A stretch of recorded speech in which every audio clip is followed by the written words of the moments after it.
na palavra de Deus, no livro de Atos, capítulo de número 1.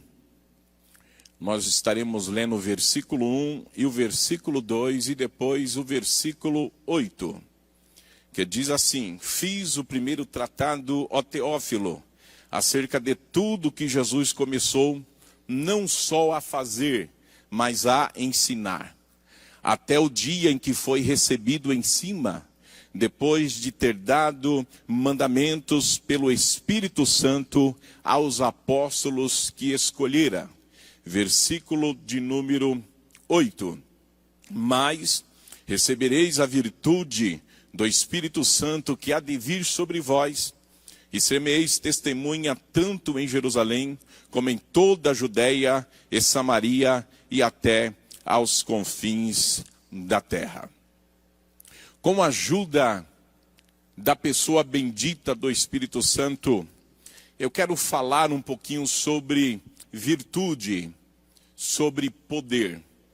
Nós vamos observar, meus amados irmãos, que o primeiro versículo que eu fiz menção nessa noite fala exatamente sobre o ministério de Jesus Cristo pós a sua ressurreição.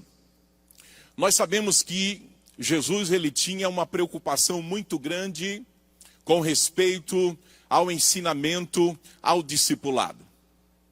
70% do ministério de Cristo na face da terra foi o ensino, a preocupação com seus discípulos sobre essa questão do ensinamento, da palavra de Deus.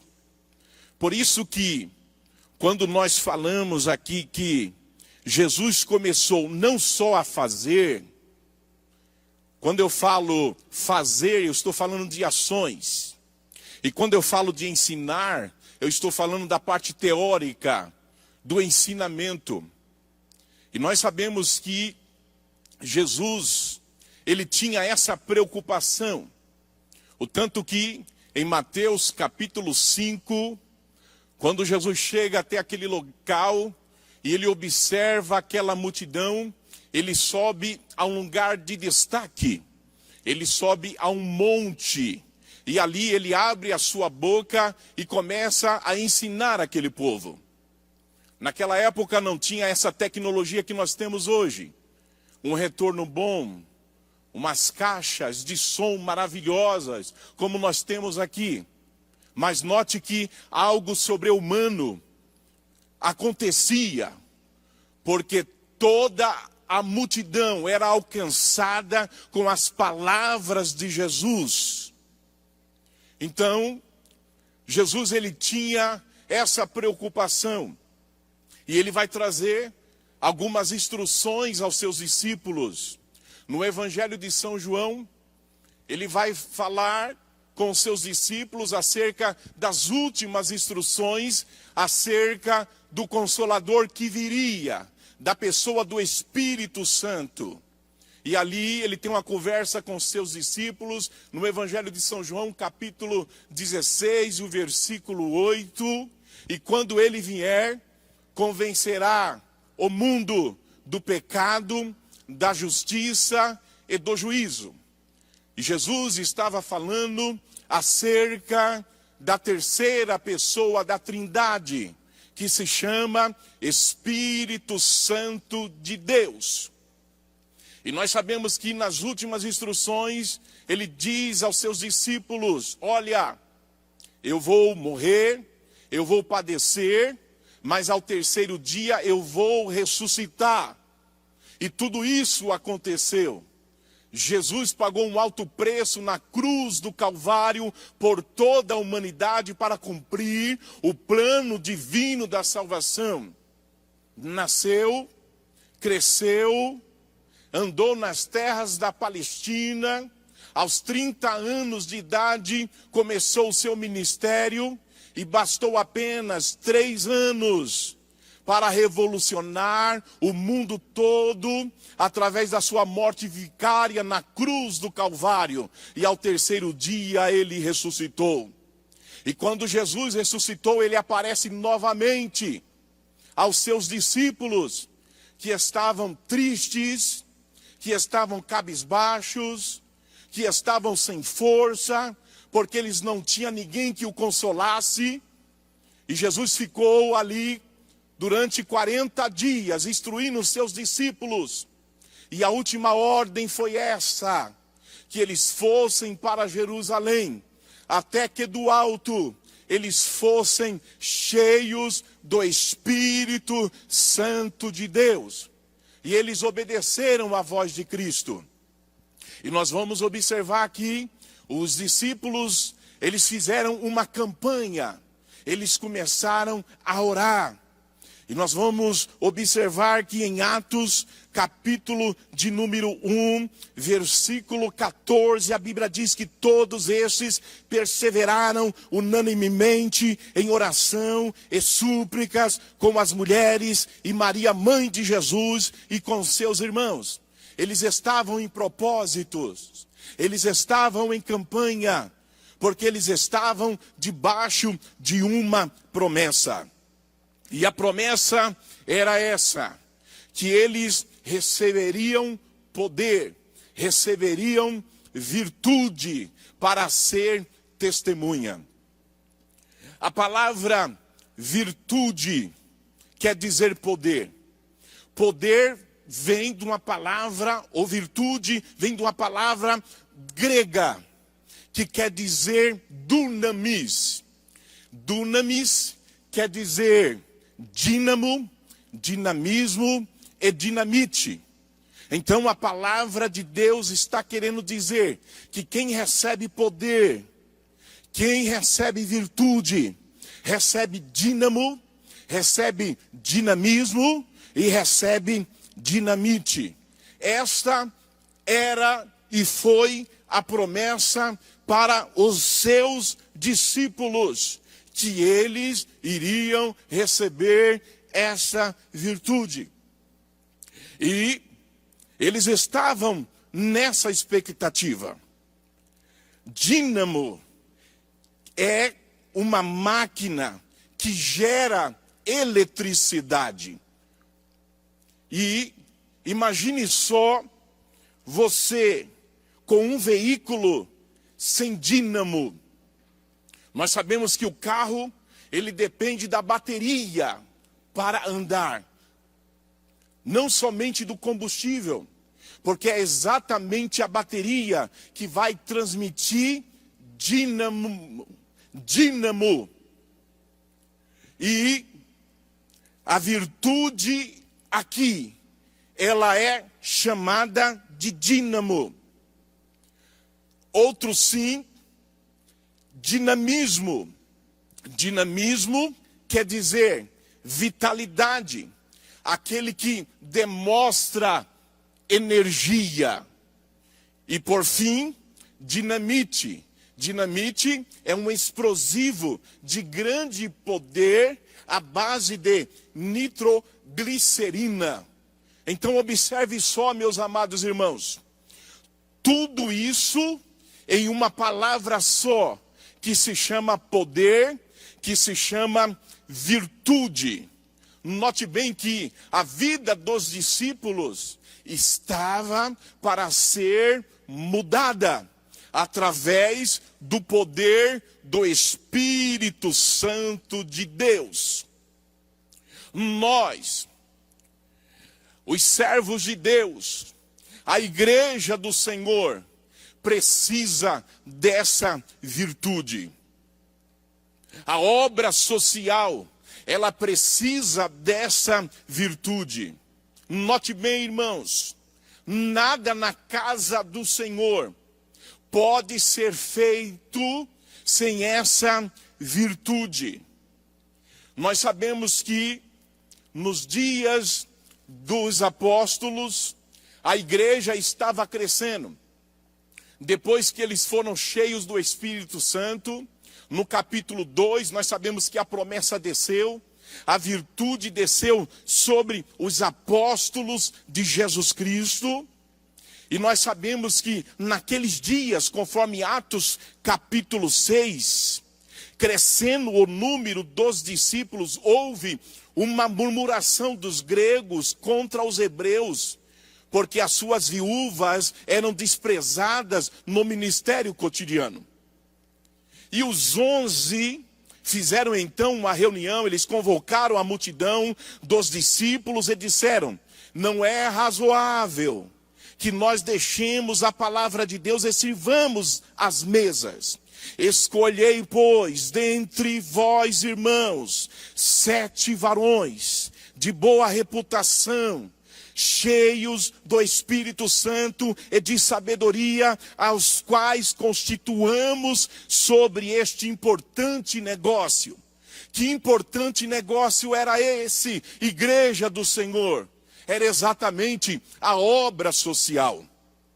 A obra social é muito importante, mas para se cuidar da obra social, a pessoa precisa ter a virtude, a pessoa precisa ter poder, a pessoa precisa ter unção, a pessoa precisa ter dínamo, precisa ter dinamismo e precisa ter dinamite. A pessoa precisa ter essa porção do Espírito Santo. Então foi separado para a obra social 7 homens cheios do Espírito Santo de Deus. Amados, você que quer fazer a obra de Deus, mas você não tem buscado a virtude do Espírito Santo, você não tem buscado o poder de Deus, eu te aconselho, busque ao Senhor, busque o Espírito Santo de Deus, porque há muitas pessoas que estão fazendo a obra de Deus de forma relaxada, porque não tem a virtude, estão fazendo a obra de Deus de qualquer forma, e anda de para lá e para cá, mas não tem a virtude. As pessoas querem olhar para você e ver a virtude de Deus em sua vida. Note bem que uma pessoa cheia do Espírito Santo, ela é diferente. A Bíblia diz em Atos, capítulo de número 3, nós vamos fazer uma pequena observação nesse capítulo, e diz assim: e Pedro e João subiam juntos ao templo, a hora da oração, a hora nona. Hora nona aqui é exatamente às 15 horas. Às 15 horas, eles estavam indo para o templo para orar.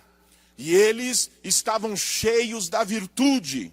E era trazido um varão que desde o ventre da sua mãe era coxo, o qual todos os dias punham à porta do templo, chamada Formosa, para pedir esmola. Mas ali estava subindo para orar, para buscar a Deus, 2 pessoas cheias da virtude, cheias do dínamo, cheias do dinamismo, cheias de energia. Estavam subindo para orar e se depararam com aquele homem. E olhou para aquele homem e disse: olha para nós. Nós não temos ouro, nós não temos prata, mas o que nós temos, isso nós te damos. Em nome de Jesus, levanta-te e anda. E tomando-o pela mão, o levantou, e o homem andou e glorificou ao Senhor. Note bem, eles tinham algo, eles tinham virtude. Tem pessoas que pensam que têm, mas não têm. Pensam que são cheias do Espírito Santo, mas não são.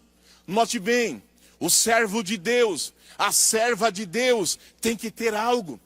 Eu estou aqui ministrando a palavra de Deus. Eu não posso olhar para vocês ou pregar para vocês e falar e dizer: olha, eu não tenho nada para vocês.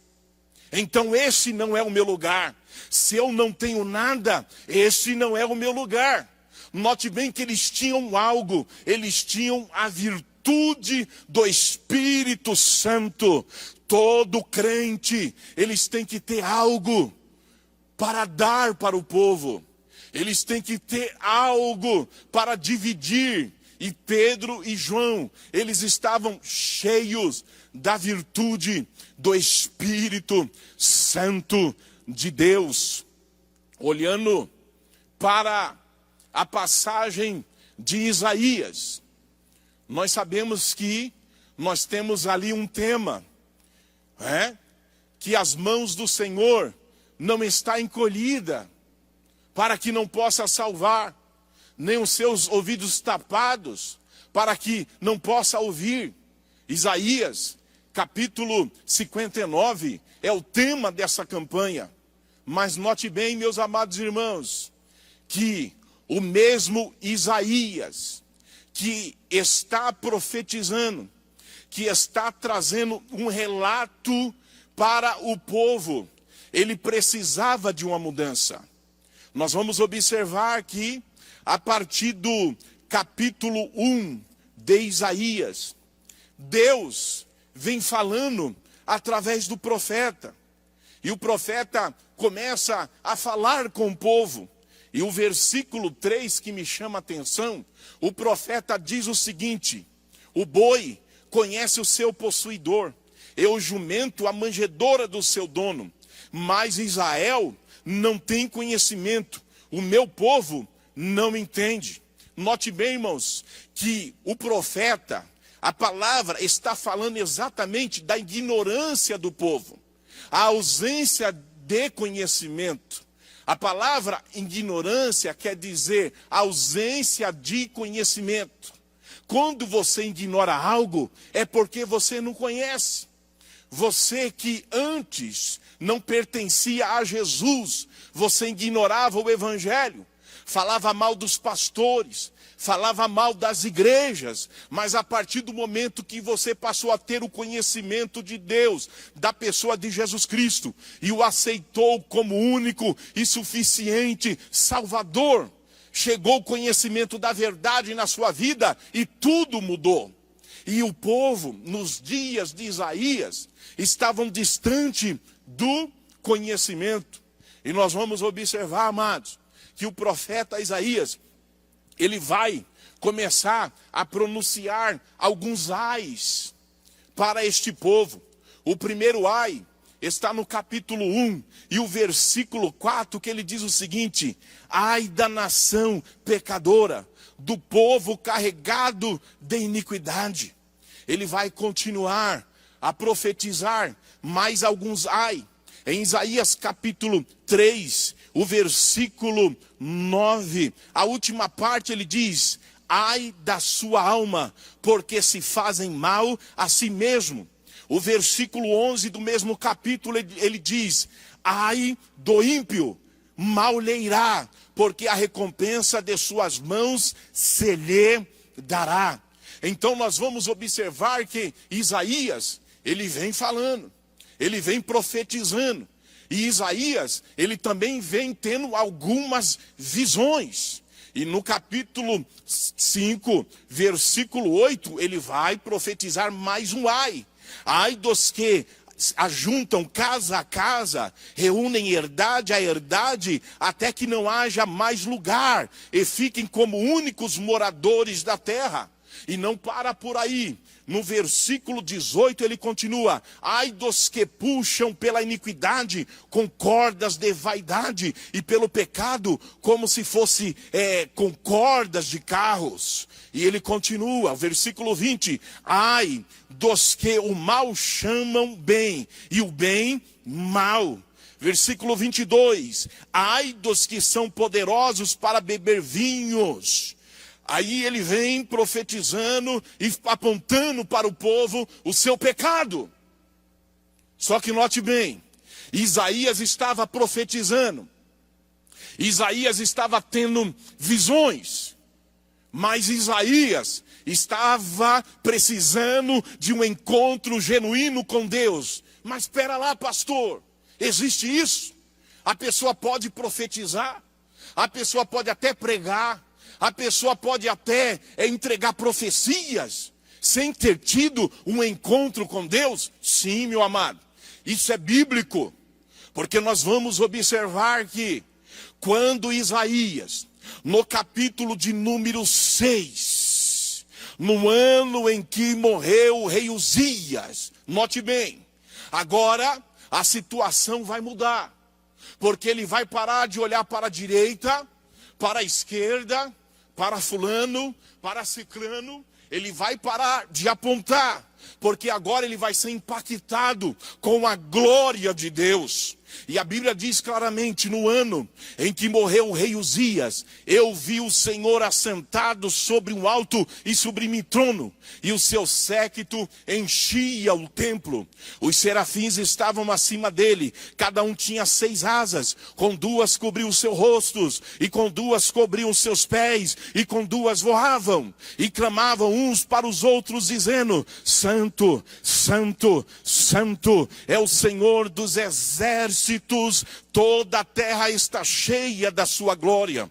E os umbrais das suas portas se moveram com a voz do que clamava, e a casa se encheu de fumaça. Versículo 5, agora a história vai mudar. Ele se prostra, e agora ele clama. Aleluia, ele diz o seguinte: então disse Isaías, então disse eu, ai de mim, que vou perecendo, porque eu sou um homem de lábios impuros, e habito no meio de um povo de lábios impuros, e os meus olhos viram o Rei, o Senhor dos exércitos.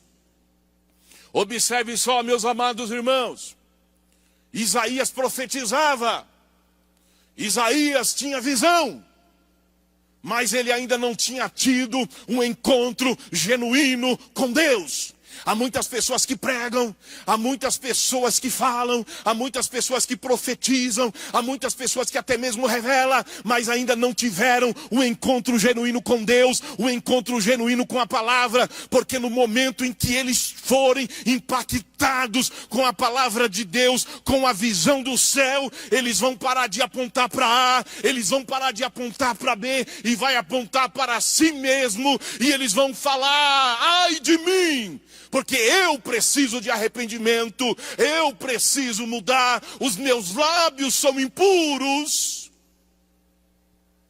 Deus estava preparando Isaías para uma grande obra. Há muitas pessoas que estão na obra, mas vão ter ainda um encontro com Deus.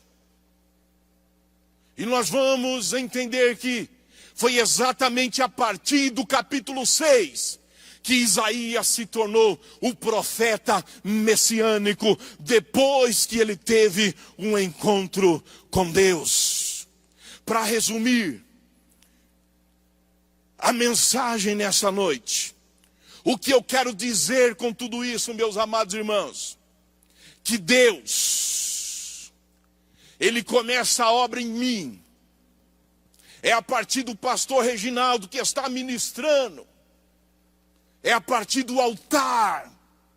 E foi exatamente naquele dia que Isaías teve um encontro com Deus. Porque há muitas pessoas que estão distantes da realidade. Precisam ter um encontro, porque a partir daquele dia, Isaías foi cheio do Espírito Santo. E ele se colocou à disposição de Deus para fazer a sua vontade, para fazer a sua obra. Muitas vezes nós precisamos ser impactados, nós precisamos ser confrontados, nós precisamos de um aperto para fazer a vontade genuína de Deus. Fazer a obra de Deus não é viver na mesmice. Fazer a obra de Deus não é viver de qualquer forma. Fazer a obra de Deus, meus amados irmãos, exige de cada um que nos acheguemos, que nos prostremos diante daquele que pode, diante daquele que vê todas as coisas. E aqui no capítulo 59, nós vamos fazer algumas observações. Porque algumas pessoas, eles só conseguem entender o versículo 1. mas se esquece do versículo 2.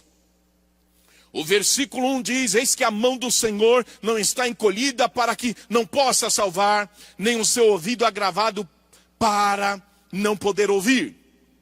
Aí o versículo 2 diz: mas as vossas iniquidades fazem divisão entre vós e o vosso Deus, e os vossos pecados encobrem o seu rosto de vós, para que não vos ouça. Observe só, irmãos, que aqui o profeta Isaías, ele vai citar mais ou menos 25 pecados, do versículo de número 3 até o versículo 7. Ele vai citar 25 pecados de iniquidades que o povo estavam cometendo diante de Deus. Porque nós sabemos que as nossas iniquidades nos afastam de Deus. Não tem virtude do Espírito Santo se não houver arrependimento. Você que está me ouvindo na sua casa, para que você receba a virtude de Deus, a virtude do Espírito Santo, é necessário arrependimento. Deus, Ele quer estabelecer uma obra poderosa na vida do homem, na vida da mulher. Mas tudo isso exige renúncia. Exige que o homem se entregue totalmente para Deus. Apesar de tudo isso que vem acontecendo nos dias do profeta Isaías, dentro desse capítulo há uma promessa messiânica. Há uma promessa acerca dele, acerca do Messias, do Salvador.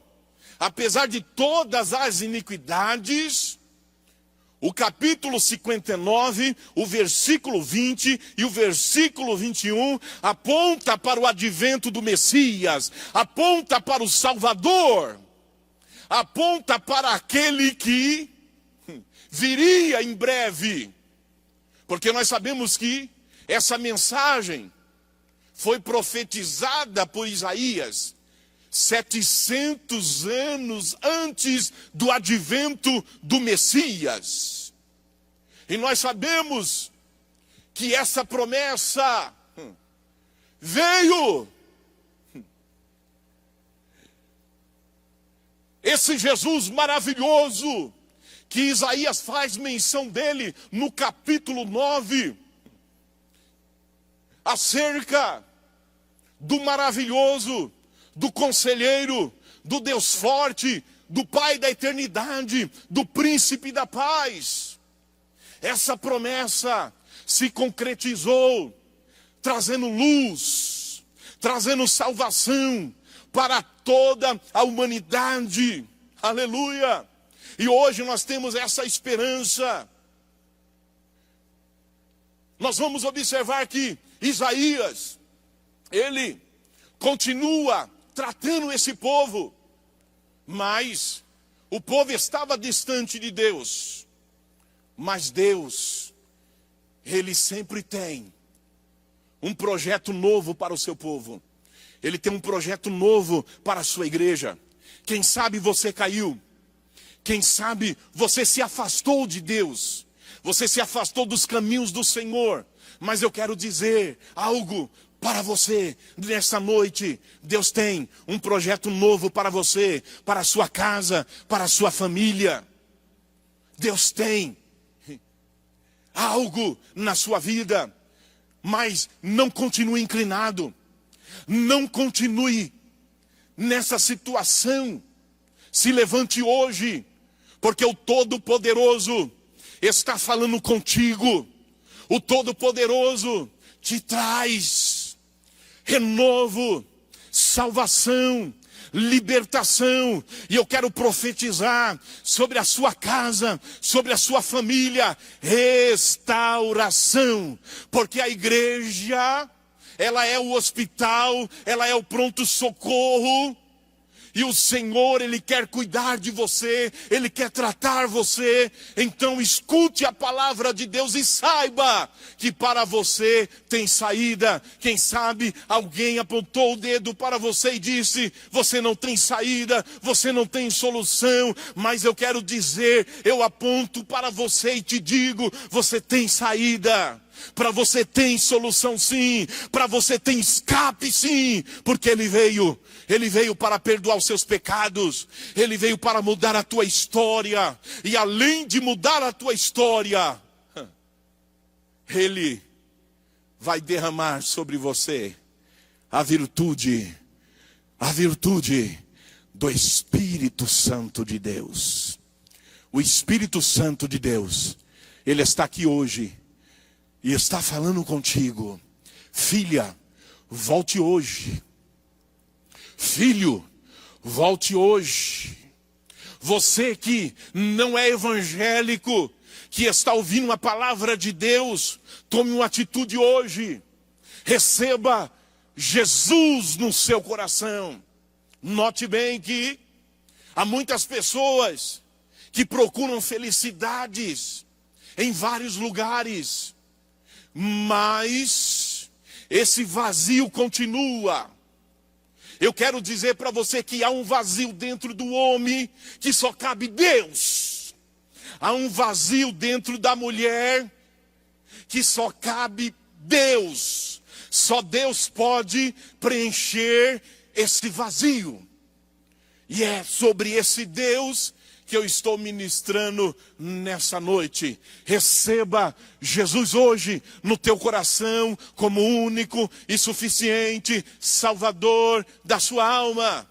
Se você quer ter uma experiência nova com o Espírito Santo, se você quer ter uma experiência nova com Jesus, tome uma posição hoje.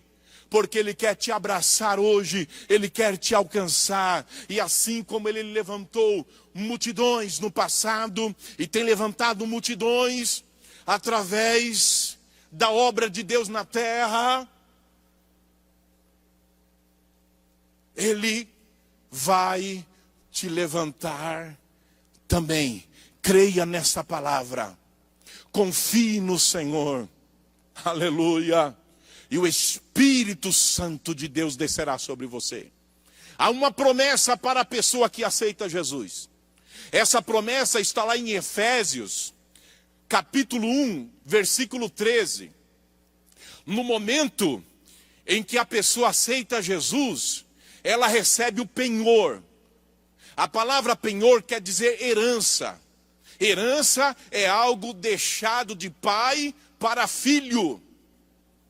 E Jesus, Ele foi, mas nos deixou uma herança, o penhor do Espírito Santo de Deus.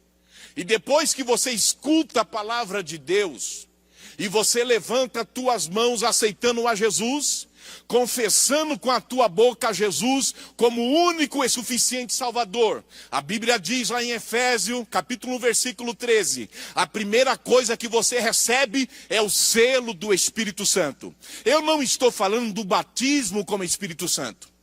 Eu estou falando do selo do Espírito Santo. Uma carta, muitas pessoas já não sabem o que é isso mais, né? Porque nós temos as redes sociais. Uma carta para alcançar, para chegar ao seu destino, ela precisa ser selada. Ela precisa do selo para chegar ao seu destino. Porque quando a pessoa aceita Jesus, a primeira coisa que ela recebe é o selo do Espírito Santo. Sabe por quê?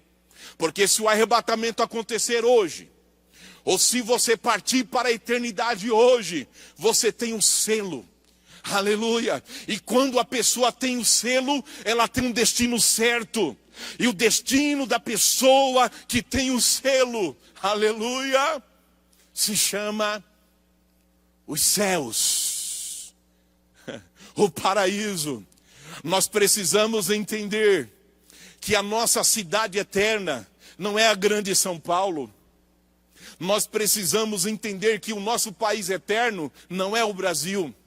nós precisamos saber que a nossa cidade eterna é a Nova Jerusalém. O nosso país eterno é os céus que o Senhor preparou para os selados. Então, se você quer receber o selo do Espírito Santo sobre sua vida, você tem que tomar uma atitude agora, aí na sua casa. Porque depois do selo, tem o revestimento. Depois do selo, tem a virtude. Depois do selo, tem o batismo com o Espírito Santo. E você vai experimentar patamares maiores na presença de Deus. Eu quero dizer que Deus, Ele tem o melhor para a sua vida. Aleluia! E você, meu irmão, minha irmã, que está me ouvindo, que é crente, que é serva de Deus, e a sua vida até então está como o começo do ministério do profeta Isaías, que profetizava, que pregava, que falava, mas não tinha tido um encontro genuíno com Deus, porque o encontro na vida de Isaías só chegou no capítulo 6, quando ele se deparou com a glória de Deus. Você que está me escutando, o Espírito Santo, Ele quer te alcançar também. Ele quer te alcançar e mudar a tua história a partir de hoje. Amém e amém. E nessa oportunidade, eu quero fazer um apelo para você. Eu quero lançar essa semente maravilhosa, que é a palavra de Deus. São João capítulo 3, versículo 16, que é considerado o texto áureo, o texto principal da Bíblia, diz: porque Deus amou o mundo de tal maneira que deu o seu Filho único, para que todo aquele que nele crê não pereça, mas tenha vida eterna. Essa palavra é para você. Deus fez sua parte e enviou o seu Filho.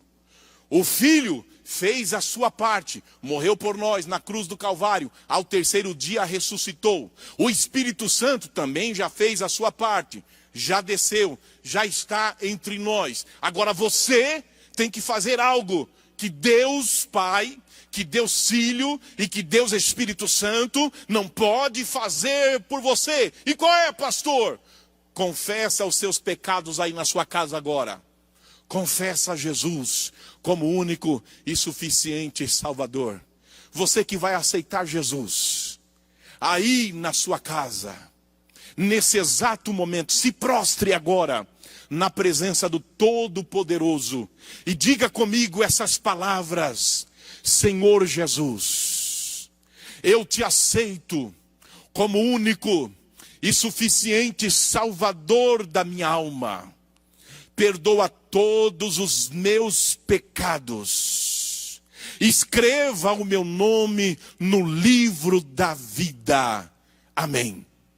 Você que está aí na sua casa e está prostrado, e você vai se reconciliar agora, você vai orar comigo dizendo assim: Senhor Jesus, renova a aliança comigo.